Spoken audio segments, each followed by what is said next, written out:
Digital marketing నేర్చుకుని AI tools వాడుతూ డబ్బులు సంపాదించాలనుకుంటున్నారా? ఈ నెంబర్కి కాల్ చేయండి. Hi viewers, India's largest digital media network Suman టీవీకి స్వాగతం. ప్రస్తుతం మనతో ఉన్నారు mind money psychology and Vedic Mahavastu doctor BVSS Reddy గారు. నమస్తే సార్. శివోం అండి. మామూలుగా లా ఆఫ్ అట్రాక్షన్ గురించి మీరు ఎక్కువగా చెప్తూ ఉంటారు, బట్ అది నమ్మాలి అంటే చాలామంది నమ్మరు. ఎందుకు నమ్మాలి అని అంటూ ఉంటారు. ఎందుకు నమ్మాలి, ఎందుకు నమ్మటం లేదు? Shivom Srimannarayana. Welcome to my home lucky home Vedic Mahavastu and money sutra. ఇక్కడ లా ఆఫ్ అట్రాక్షన్ అనేది భూమి మీద ఉన్న అన్ని లాస్లో ఇదొక లా. లా అంటే ఏంటి? చట్టం అని అంటే అది ఎలా జరగాలో అలాగే జరగాలి అనేది కొన్ని రూల్స్ రెగ్యులేషన్స్ ఉంటాయి. లా ఆఫ్ గ్రావిటీ ఉంది. గ్రావిటీ అని అంటే ఏదైనా వస్తువును మనము భూమి మీద నుంచి కొంత ఎత్తువ నుంచి వదిలేస్తే అది భూమి ఆకర్షిస్తుంది. సో ఇది లా ఆఫ్ గ్రావిటీ. అలాగే లా ఆఫ్ అట్రాక్షన్ అన్నది కూడా యూనివర్స్లో ఉంది, అది పనిచేస్తుంది. అయితే చాలామందికి దీని మీద నెగిటివ్ ఇంప్రెషన్ ఎక్కువగా ఉంది. ఇది పని చేయదు అనేవాళ్ళు 90% ఉన్నారు. పని చేస్తుంది అని దాన్ని వాడుకుని సక్సెస్ అయిన వాళ్ళు 10% కంటే తక్కువనే ఉన్నారు. కారణం ఏంటో తెలుసా? అది ఎలా వాడుకోవాలో తెలియక. రైట్. ఇప్పుడు ఒక వస్తువు తీసుకొని వస్తాడు, దాన్ని మాన్యువల్ షాప్లోనే మర్చిపోయి వస్తాడు. తెచ్చాక దాన్ని ఎలా వాడుకోవాలో తెలియదు, దేనికి వాడుకోవాలో తెలియదు, దాంతో ఎన్ని ఇంగ్రీడియంట్స్ వేయాలి, ఎలా వాడుకోవాలో తెలియక పక్కకు పెట్టేస్తాడు. చెప్తుంటాడు ఈ మెషిన్ పని చేయదు అని. ప్రాబ్లం మెషిన్లో కాదు, ఆ మాన్యువల్ నువ్వు తెచ్చుకోలేదు, ఆ మాన్యువల్ నువ్వు చదవలేదు. ఆ మాన్యువల్కి ఎందుకు ఇంపార్టెన్స్ ఉండదని అంటే ఆ మాన్యువల్కు ఫ్రీగా వస్తుంది. అది ప్రోడక్ట్కు డబ్బులు తీసుకోడు. 500 కట్టాలండి మాన్యువల్ అని అంటే కట్టుకొచ్చి జాగ్రత్తగా చదివేవాడు. ఫ్రీగా ఇస్తారు కాబట్టి దాన్ని ఎక్కడంటే అక్కడ పడేస్తారు లేదా నెగ్లెక్ట్ చేస్తారు. కానీ ప్రొడక్ట్ కంటే మనం పెట్టే కాస్ట్ మాన్యువల్ కాస్ట్. అది ఎలా పనిచేస్తుందో తెలియకపోతే ప్రొడక్ట్ వేస్ట్ కదా. అలాగే లా ఆఫ్ అట్రాక్షన్ అన్నది కూడా 100 కాదు 200% పని చేస్తుంది. పని చేస్తూ వచ్చింది ప్రీవియస్గా, ఇప్పుడు చేస్తుంది, ఇంకొక 1,00,000 సంవత్సరాల తర్వాత కూడా పనిచేస్తుంది. ఎందుకనంటే ఇది యూనివర్స్ లా. ఇది మనిషి పుడుతున్నాడు వెళ్తున్నాడు, కానీ ఇది ఎప్పటి నుంచో ఉంది, ఇప్పుడు ఉంటుంది, ముందు కూడా ఉంటుంది. కాబట్టి లా ఎక్కడికి అలాగే ఉంటుంది. సో ఎందుకు ఇక్కడ ఫెయిల్ అవుతున్నారు? మరి 90% గురించి చెప్దాం. ఎందుకు అందరూ అనుకుంటున్నారు? బహుశా ఇప్పుడు చూసేవాళ్ళు కూడా అలాగే అనుకుంటారా? చెప్తారు సార్ ఎక్కడ అవుతాయి ఇవన్నీ. కారణం ఏంటనంటే ఒక చిన్న ఎగ్జాంపుల్ చెప్తాను. ఒక బిజినెస్ పర్సన్ ఉంటాడు. ఈ బిజినెస్ పర్సన్ ఒక అఫర్మేషన్ చెప్పడానికి ఉంటాడు. అంటే వీళ్ళకి యాక్చువల్గా అఫర్మేషన్ ఎలా చెప్పాలో కూడా తెలియదు. పాస్ట్ ప్రజెన్స్ కంటిన్యూషన్స్ అని ఉంటుంది. అని అంటే జరిగిపోయినట్లు చెబుతూ మనం దాన్ని విజువలైజేషన్ చేసేది ఉంటుంది లా ఆఫ్ అట్రాక్షన్. వాళ్ళు వస్తుంది వస్తుంది అని చెప్తూ ఉంటారు. కాబట్టి ఇందులో ఇప్పుడు 1000 రూపాయల కౌంటర్ జరిగే ఒక బిజినెస్ మ్యాన్ సడన్గా రేపు నాకు 1,00,000 రూపాయలు జరగాలి అని చెప్తాడు. అది అవ్వదు. చూడు పని చేయలేదు అని చెప్పేస్తాడు. ఏదైనా ఒక పద్ధతికి స్టెప్ బై స్టెప్ ఉంటుంది. దీన్నే మనము ఇక్కడ cut down method, gradual method అంటాం. మనము డైరెక్ట్గా పీజీ చదువుతామా? LKG, first class, second, 10th వరకు వచ్చి డిగ్రీ చదివి తర్వాత పీజీ వస్తుంది. డైరెక్ట్గా పీజీ చదవడానికి ప్రయత్నం చేయడం, ఫెయిల్ అయ్యి చదవలేదు అనడం. కాబట్టి ఏం చేయాలి? మీ కౌంటర్ 1000 రూపాయలు ఉంది, నెక్స్ట్ ఒక 1 వీక్ వరకు 2,000కు పెరుగుతుంది అని చిన్న దాన్ని కట్ డౌన్ చేసుకొని మీ గోల్స్ని ఎలాగైతే మనం డివైడ్ చేసుకుంటామో అలా చేసుకొని చేయండి. ఈజీగా వర్కౌట్ అవుతుంది. ఒక వారం వరకు 2,000 అవుతుంది, ఒక వారం తర్వాత 2,000కు 4,000 అవుతుంది, 4,000 ఎప్పుడు వచ్చిందో 8,000 అవుతుంది. ఇలా మనం చేసుకుంటూ పోతే మీకు ఒక నెలన్నరకు 2 నెలలకు ఆ 1,00,000 రూపాయల గోల్ రీచ్ అవుతుంది.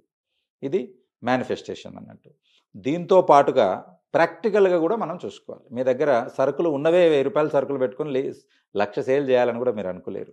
మీ షాప్లోంచి 1,00,000 సేల్ అవ్వాలి అని అంటే మీ దగ్గర కనీసం 2,00,000 సరుకు ఉండాలి.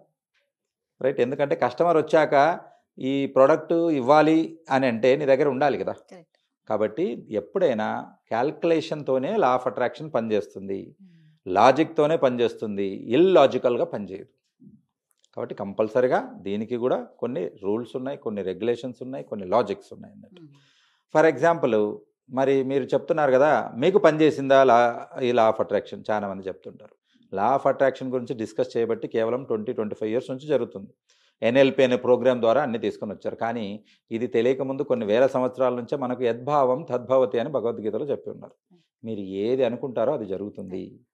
నాకు బలమైన కొడుకు పుడతాడని ఒక తల్లి అనుకుంటే బలమైన కొడుకు పుడతాడు, నాకు ఒక రాక్షసుడు పుడతాడు అని తల్లి అనుకుంటే రాక్షసుడే పుడతాడు. రైట్. ఇది మనకు చరిత్ర కూడా చెబుతుంది.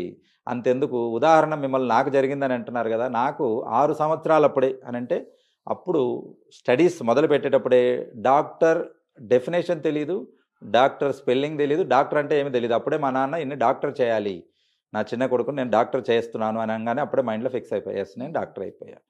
ఎలా అయిపోయా తెలియదు, అలాగే సునాయాసంగా అయిపోయా. డాక్టర్ కావాలంటే ఎన్ని ఇబ్బందులు ఉంటాయి, ఎన్ని ఉంటాయని అందరికీ తెలుసు. కాబట్టి అవి ఏమీ లేకుండా సునాయాసంగా డాక్టర్ కావడం జరిగింది. ఎక్కడా కూడా ఒక్క 6 మంత్స్ కూడా గ్యాప్ లేకుండా, అంటే 6 మంత్స్ బ్యాక్ ఎండ్ లేకుండా, ఫెయిల్ అవ్వకుండా కంటిన్యూగా డాక్టర్ అవ్వడం అనేది జరిగింది. ఎలాగానంటే దీన్నే లా ఆఫ్ అట్రాక్షన్, దీన్నే అఫర్మేషన్ అంటారు. చిన్నప్పటి నుంచి నేను అనుకునేవాడిని, ఓహో మా నాన్న నన్ను డాక్టర్ చేయాలనుకుంటున్నాను, నేను డాక్టర్ అవుతున్నాను, డాక్టర్ అయిపోయాను. అప్పటి నుంచే వాళ్ళకు మాకు అంటే పడుకోబెట్టే, అందరు పడుకోండి, నేను డాక్టర్ మీకు చెక్ చేస్తాను, అందరూ లైన్లో రండి అని అలాంటి చెప్పి ఆటలు కూడా అవే.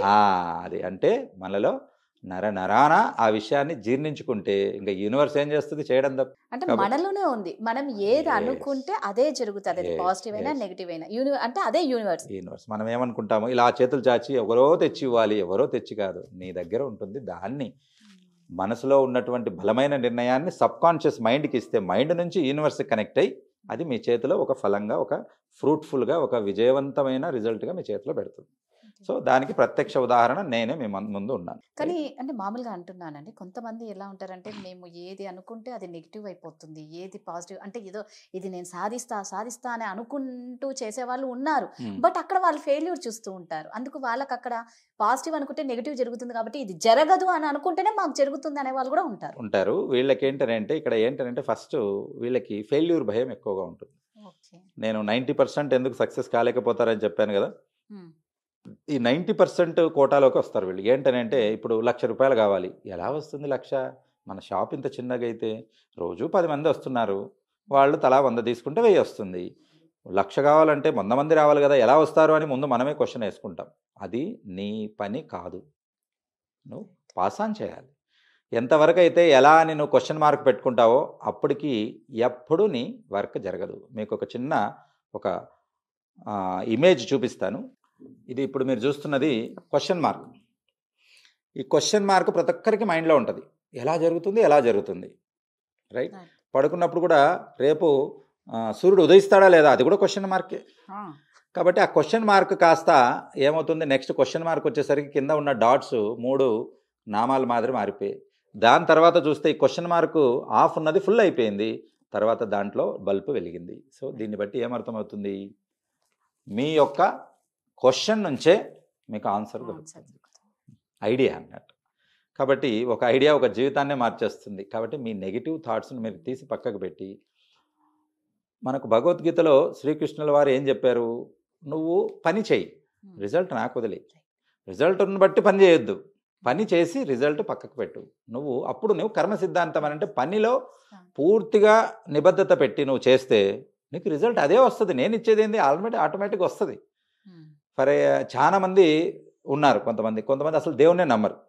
మరి వాళ్ళు ఎలాగా అని అనుకుంటారు చాలామంది. వాళ్ళు దేవుణ్ణి నమ్మడం లేదు, కానీ దేవుడు ఏం చెప్పారో అది చేస్తారు. ఇప్పుడు ఇందాకే చెప్పాను నేను, దేవుడు ఏం చెప్తారు, వర్క్ ఈజ్ వర్షిప్, మీ ధర్మాన్ని పాటించండి అంటాడు. ఒక డాక్టరు ఆయన ధర్మం ఏంటి, పేషెంట్లకు ట్రీట్మెంట్ ఇవ్వాలి. ఒక కార్పెంటరు ఆయన ధర్మం ఏంటి, ఆయన పని ఆయన చేయాలి. ఆ పనిలో నిబద్ధత పెట్టి పర్ఫెక్ట్గా ఇస్తే ఆటోమేటిక్గా డబ్బు వస్తుంది. నాకు డబ్బు కావాలని డబ్బును చూస్తున్న పని చేస్తే ఆ పని చెడిపోతే ఇచ్చిన డబ్బు కాస్త వచ్చి 4 దెబ్బలు వేసిపోతారు. ఏంట్రా నేను ఇచ్చిన ఆర్డర్ ఏంటి, నువ్వు చేసింది ఏంటి అని. అందుకే ఒక కళాకారుడు ఒక పని మీద నిమగ్నం పెడితే అది పూర్తి అయ్యేంత వరకు దాని మీదే పెడతాడు. అదే దైవం. చాలా మంది అంటారు నాస్తికులం మేము దేవుణ్ణి నమ్మమని. అరే అందరికన్నా ఎక్కువ నమ్మేది మీరేనయ్యా నాస్తికులే. ఎందుకో చెప్తాను. దేవుణ్ణి నమ్మేవాడు ఒక రోజంతా ఒక 4 సార్లు 3 సార్లు దేవుని తలుచుకుంటాడు. దేవుణ్ణి నమ్మనవాడు ప్రతి క్షణం తలుచుకుంటాడు, లేదు దేవుడు లేడు దేవుడు లేడు దేవుడు లేడు అని దేవుణ్ణి తలుచుకుంటారు. అందుకు సక్సెస్ వస్తారు. అది వాళ్ళకి తెలియదు. కాబట్టి సింపుల్ లాజిక్ అన్నట్టు. కాబట్టి దేవుడు లేడు అని నిరూపించడానికి ప్రతి దాంట్లో వాళ్ళు ముందు వస్తారు. దేవుడే లేడు అని దేవుడి గురించే చెప్తుంటారు. కనీసం ఆస్తికులు కూడా అంత చెప్పరు, నమ్మేవాడు కూడా.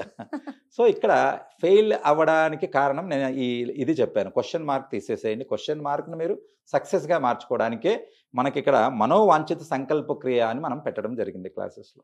అంటే మన మనోవాంఛిత అంటే మన మనసులో ఉన్న సంకల్ప క్రియ ఎలా చేయాలి, దానికి group meditation, power money meditation ఉన్నాయి మనకు. అంటే మీ లక్ష్యాన్ని చేరుకోవడానికి ఒకరే కాకుండా గ్రూప్ మెడిటేషన్స్ కూడా చాలా బాగా వర్కౌట్ అవుతాయి. గ్రూప్ మెడిటేషన్స్ ఒకరు కాకుండా ఒకటేసారి మనం చేయడం జరిగింది. ఇంతకుముందు మనం సుమన్ టీవీలో 2-3 సార్లు కండక్ట్ చేసాము. కొన్ని వేల మంది వచ్చారు. దాంట్లో వండర్ఫుల్గా రిజల్ట్స్ కూడా వచ్చాయి. ఇలాగే ఇంకొక చిన్న ఎగ్జాంపుల్ చెప్తాను. ఇప్పుడు స్టూడెంట్స్ ఇప్పుడు వాడు 50% ఉంటాడు, నేను 99% తెచ్చుకోవాలి అంటాడు. చూడు వాళ్ళ ఆఫ్ అట్రాక్షన్ పని చేయలేదు. నేనేమో రాత్రి మేనిఫెస్ట్ చేసా, పొద్దునకి రాలేదంటే పొద్దునకి ఎలా వస్తుంది? నువ్వు ఎగ్జామ్స్ నీకు ఉన్నాయంటే అక్కడ 1 ఇయర్ ముందు నుంచే నీ మేనిఫెస్టేషన్ మొదలవ్వాలి. 60% నుంచి 99%కి జంప్ అవ్వకూడదు. 70కి రావాలి, 80కి రావాలి, 90కి వెళ్ళాలి. దానికి చేయాలంటే ఏం చేయాలి? మీకు స్కూల్లో మంత్లీ టెస్ట్ పెడతారు, మంత్లీ టెస్ట్లో ఇంప్రూవ్ తెచ్చుకోవాలి. తర్వాత క్వార్టర్లీ టెస్ట్ పెడతారు, 3 నెలలకు ఒకసారి, దాంట్లో రాసి ఇంప్రూవ్ చేసుకోవాలి. హాఫ్ ఇయర్లీ పెడతారు, 6 మంత్స్కి ఒకసారి, దాంట్లో రాయాలి. Next final exam. ఇలా నువ్వు రాస్తూ పోతే ఫైనల్గా సక్సెస్ అవుతావు. మరి ఇదే మనం చెప్పేది ఏమైనా అఫర్మేషన్ అంటే. అఫర్మేషన్ అని అంటే మనం ఒకటే విషయాన్ని పదే పదే చెబుతూ పోతే మన మైండ్ ఫిక్స్ అయిపోతుంది. ఎలాగైతే నేను డాక్టర్ అంటే డాక్టర్ ఫిక్స్ అయ్యారో, అలా మీరు యాక్టర్ కావచ్చు, ఒక బిజినెస్ మ్యాన్ కావచ్చు, ఒక ఐఏఎస్ కావచ్చు, ఏదైనా కానీ మీ మైండ్లో ఫిక్స్ అవ్వాలి. ఇటువంటి ఉదాహరణలు కోకొల్లలు ఉంటాయి, కానీ అది 10% మాత్రమే. 90% జనాలు ఇంకా నమ్మట్లేదు. నమ్మాలి అంటే మీరు కంపల్సరిగా మనోవాంఛిత సంకల్పక్రియ పెట్టుకోవాలి. ఒకప్పుడు తెలియకపోవడం అనేది తప్పు ఉంది, ఇప్పుడు తెలిసాక దానికి ఒక ప్రోగ్రాం ఉందని చెప్పాక దాన్ని మీరు వాడుకుని అటెండ్ అయ్యి మీ జీవితంలో ఉన్నత లక్ష్యాలను చేరుకున్నట్లయితే అప్పుడు మీ జీవితం సార్థకం అవుతుంది. మీ లక్ష్యాలు ఈ మనోవాంఛిత సంకల్పక్రియ ద్వారా అందరికీ నెరవేరుతాయి. Shivom. Thank you so much. Suman టీవీలో మీ పర్సనల్ అండ్ బిజినెస్ ప్రమోషన్స్ కోసం కింది నెంబర్కి కాంటాక్ట్ చేయండి.